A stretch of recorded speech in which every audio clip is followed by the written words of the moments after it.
Hello aspirants, কেমন আছো তোমরা সবাই? তোমাদের সঙ্গে কিন্তু নিয়ে এসেছি আজকে আবার একটা নতুন ভিডিও। যে ভিডিওতে তোমাদের ডাব্লিউপি ইন্টারভিউতে যে গাইডেন্সগুলো আমি প্রোভাইড করছি সেরকমই আরেকটা ভিডিও। যে ভিডিওতে তোমাকে হয়তো একটা নতুন কোশ্চেন করব বা যে একটা টপিক নিয়ে আলোচনা করব যেটা তোমাকে পরীক্ষায় জিজ্ঞাসা করতে পারে যে এমন কোন ব্যক্তি আছে যে তোমাকে সবথেকে লাইফে ইনফ্লুয়েন্স করেছে।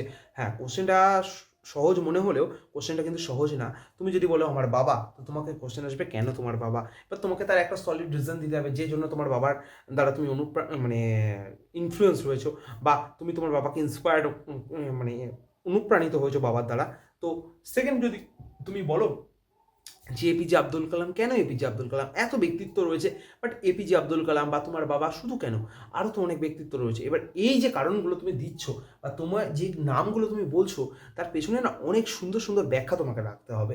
আমি সেটাই তোমাকে বলতে চাইছি যে যে কেউ হতে পারে, তোমার বাবাও হতে পারে তোমার লাইফের সব থেকে ইন্সপায়ারিং পার্সন। তো কেন তোমার বাবা? সেই কারণগুলো কিন্তু তোমাকে জানতে হবে, সেই কারণগুলোর একটা লিস্ট করতে হবে। না হলে যদি একটু তুমি ভুল লিস্টে বলে ফেলো না, তাহলে সমস্যা, কারণ সেখান থেকে আবার ক্রস কোশ্চেন আসবে। কারণ এখানে কিন্তু অনেক পরীক্ষার্থী এবছর কিন্তু মাঠ পাস করেছে, সেটা তোমাকে মাথায় রাখতে হবে যে কম্পিটিটার কিন্তু অনেক বেশি রয়েছে, প্রিপারেশনটাকে স্ট্রং করা দরকার। আর সেই জন্য ভিএসসি একাডেমি বেলুর তোমাদের জন্য নিয়ে আসছে একটা কিন্তু ডাব্লিউপি ইন্টারভিউর মেগা ক্র্যাশ কোর্স, যেটা মাত্র 199 টাকায় তোমাদেরকে প্রোভাইড করা হবে। তাই আমি বলবো দেরি না করে এক্সপার্ট টিমের সাহায্য নিয়ে তুমি তোমার প্রিপারেশনটাকে বুস্ট করো এবং নিজের জার্নিটাকে পুরো সাকসেসফুলি কনভার্ট করো। দেখা হচ্ছে তোমাদের সঙ্গে পরের ভিডিওতে।